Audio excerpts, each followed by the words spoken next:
Hockey Franco, on est à Reims pour cette émission et je suis très heureux d'accueillir Stéphane Rousselin. Bonjour à toi Stéphane, ça va bien? Ça va. Impeccable. Et puis Christophe Marcel, bonjour Christophe. Bonjour. Tout va bien aussi? Tout va très bien. Alors Christophe, on va commencer un peu ensemble. Ouais. Reims, c'est effectivement ta maison. C'est ton père qui a créé le club, si je ne m'abuse. Est-ce que tu peux nous expliquer un peu cette partie de l'histoire familiale et du coup du hockey rémois aussi?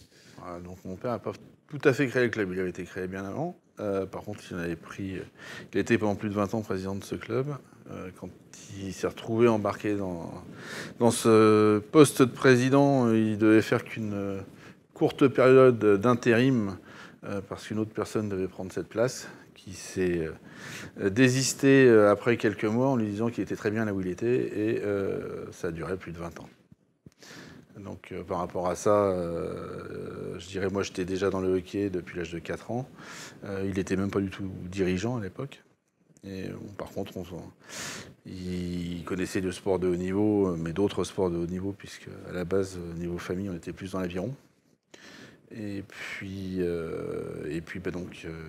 l'objectif qui s'est fixé, qu'on s'était fixé, c'était d'essayer de faire monter Reims du niveau dans lequel il était à l'époque, c'était 3e division, pour arriver au plus haut niveau et devenir champion de France avec, dans les critères, le maximum de joueurs français possible.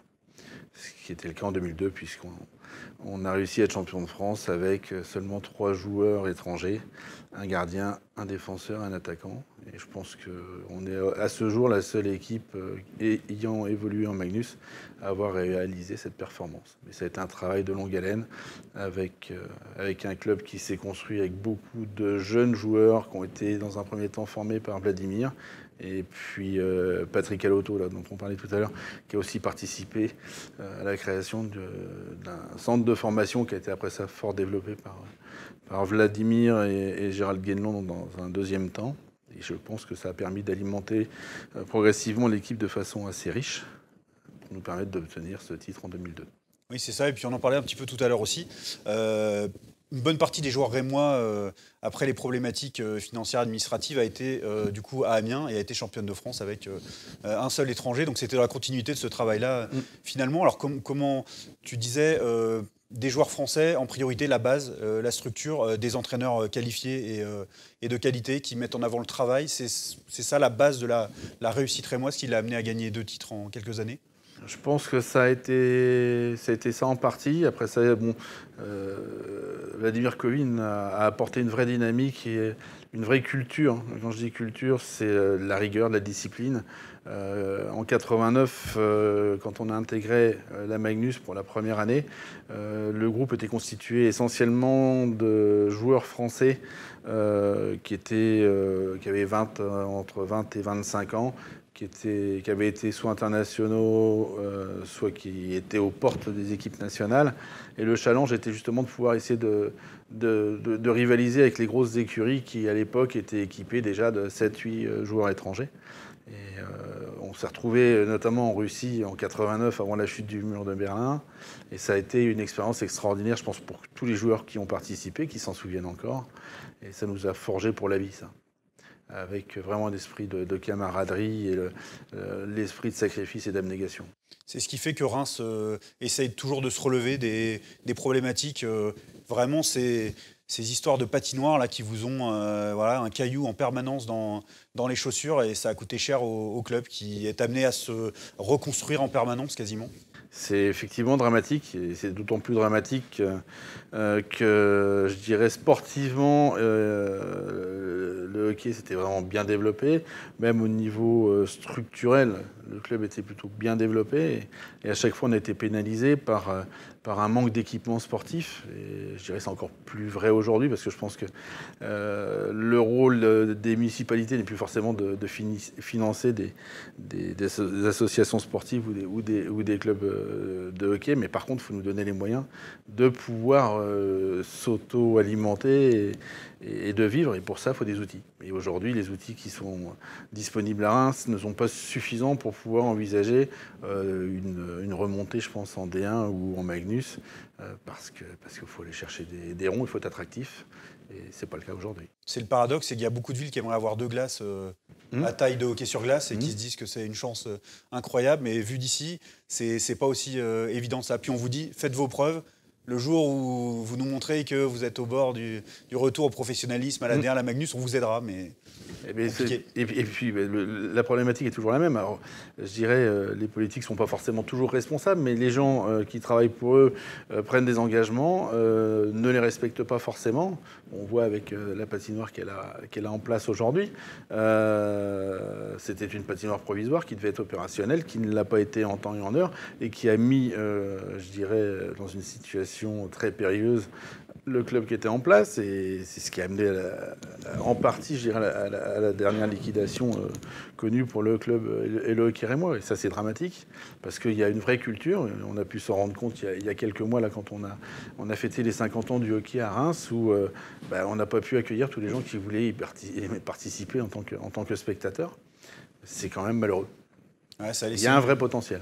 Et puis oui, ça complètement. Puis ça a laissé une trace très importante. Reims revient souvent dans les histoires de hockey. Stéphane, vous avez suivi aussi évidemment toute cette histoire du hockey rémois. Quel regard tu portes Le hockey rémois, oui. J'ai commencé ici en 80, donc j'ai fait tout mon hockey mineur à Reims. J'ai été entraîné par Vlad. Je suis devenu arbitre. Je suis toujours resté proche du club. Je me suis occupé des arbitres au club. Maintenant, je suis co-responsable du hockey mineur pour le nouveau club. Donc Reims, alors oui, le Phénix, c'est notre emblème. Et ce qu'on veut, c'est que pour la énième fois, il renaisse vraiment de ses cendres. Mais comme disait Christophe, c'est vrai qu'avec les infrastructures, c'est vrai qu'on est parti sur une patinoire provisoire qui, malheureusement, est plus définitive que provisoire, là. Donc c'est compliqué. Alors, tu viens tout juste de prendre ta retraite d'arbitre. Est-ce que c'est un sacerdoce aujourd'hui d'être arbitre? On a l'impression que c'est quand même, il faut un taux d'engagement assez fort. On dit toujours, bon, il y a une équipe A contre une équipe B, et puis l'arbitre, c'est une équipe à lui tout seul, et puis il y a l'équipe A n'est pas pour lui, l'équipe B n'est pas pour lui, il est en charge que tout se passe bien. C'est vrai que sur une rencontre, l'avantage des arbitres, c'est qu'on perd jamais. Mais pour moi, c'est un peu différent. Je me suis retrouvé à arbitrer pour aider mon club par hasard. Je me suis retrouvé à un stage national au mois d'août. Je sors du stage national ce dimanche-là. 2 jours après, je me retrouve à Amiens en train de faire Amiens-Rouen. Il n'y a pas mieux pour commencer. Donc, et après, c'est vrai qu'on y va, on commence, on suit. La carrière avance, on se retrouve vite international et puis ça devient une passion. Et oui, après, on s'est un peu crié dessus tous les week-ends. Mais honnêtement, on se fait plaisir sur la glace. Puis les joueurs, ils sont chiants sur la glace. Mais en dehors, c'est des crèmes. Et chaque arbitre a forcément son style, sa personnalité, ça se voit dans la manière d'arbitrer, même s'il y a un règlement qui est commun, évidemment. Alors le tien, ce serait quoi? Ce serait lequel? J'ai envie de dire que place au jeu, c'est quand même quelque chose qui... c'est place tu au laisses jeu priorité d'abord. au jeu. C'est place au jeu d'abord. Et là, l'une des grosses différences, je pense, entre les arbitres, c'est ceux qui ont joué et ceux qui n'ont pas joué. On est encore quelques-uns à avoir joué à un niveau relativement correct.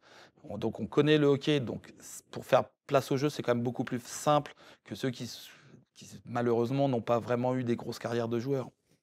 Ouais, ça c'est un point très important. Un point.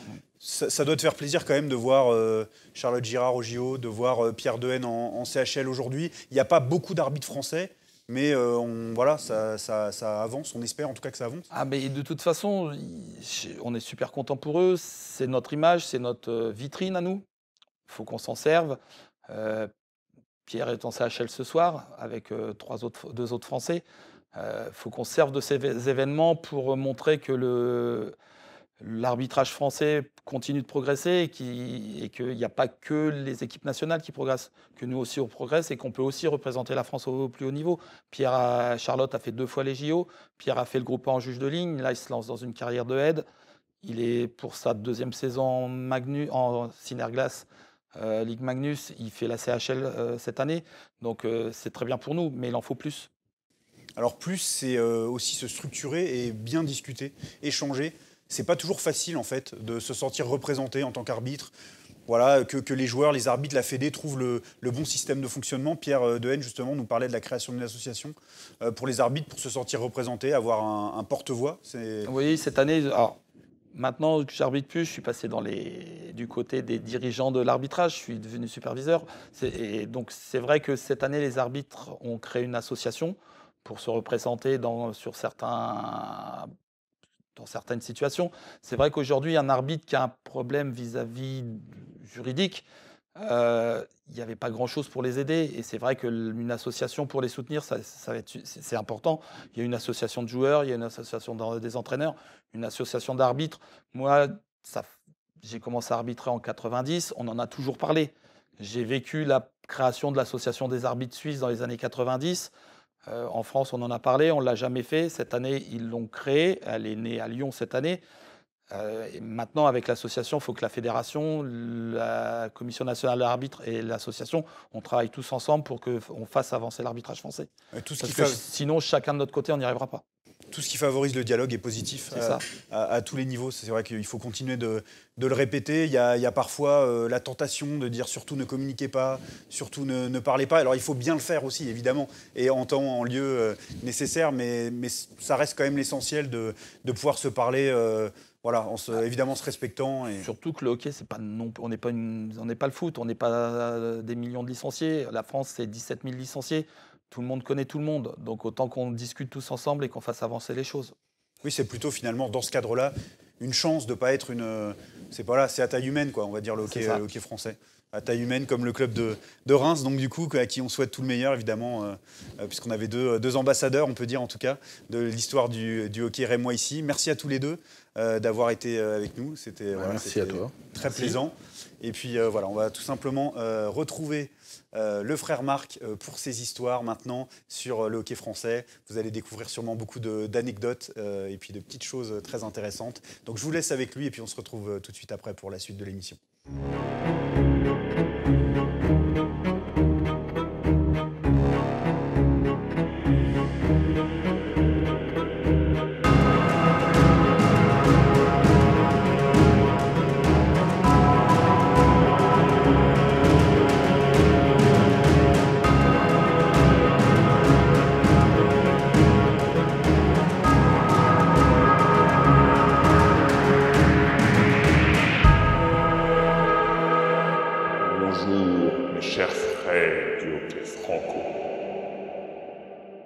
Des champions olympiques qui viennent jouer dans le championnat de France, il n'y en a pas eu beaucoup.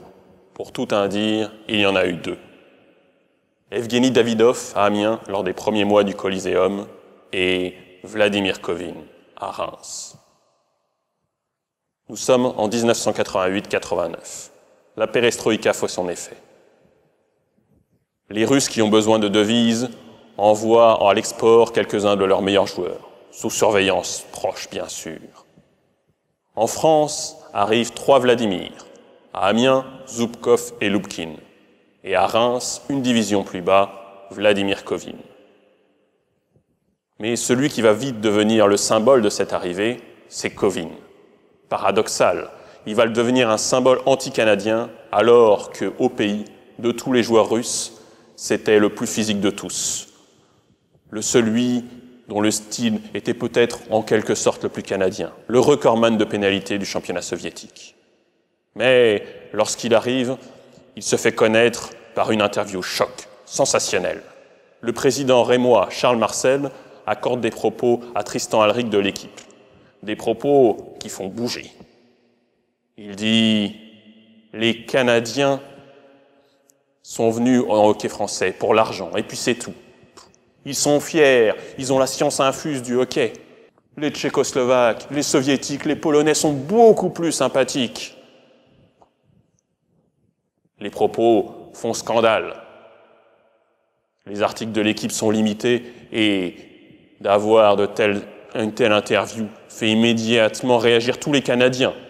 Il y a même un droit de réponse publié dans les jours qui viennent. Et en une interview, finalement, le hockey français aura appris à connaître 2 personnes. Vladimir Kovin, pour ceux qui y auraient échappé, ce champion olympique venu, mais aussi Charles Marcel, un président bouillant, alors inconnu, que le hockey français ne tardera pas à découvrir et qui sera une de ses grandes figures. Dans les tumultueuses années 90, le président Marcel sera celui à la plus longue longévité. Toujours un bon client pour les interviews, les colères et les polémiques, mais aussi un fidèle de son club qui l'emmènera à 2 titres de champion de France, en 2000 et en 2002.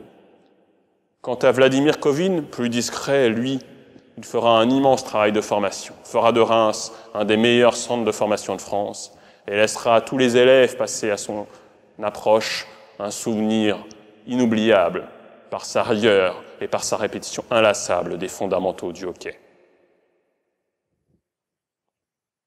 À bientôt, chers frères du hockey français, pour de nouvelles histoires. Salut le hockey franco, on se retrouve jeudi prochain pour la suite de l'émission avec Jérémy Sabatier et Gaël Jean-Bourquin. N'oubliez pas de nous suivre sur les réseaux sociaux et de vous abonner à la chaîne. Et si vous voulez ne rien louper, activez la cloche en haut à droite. À la prochaine!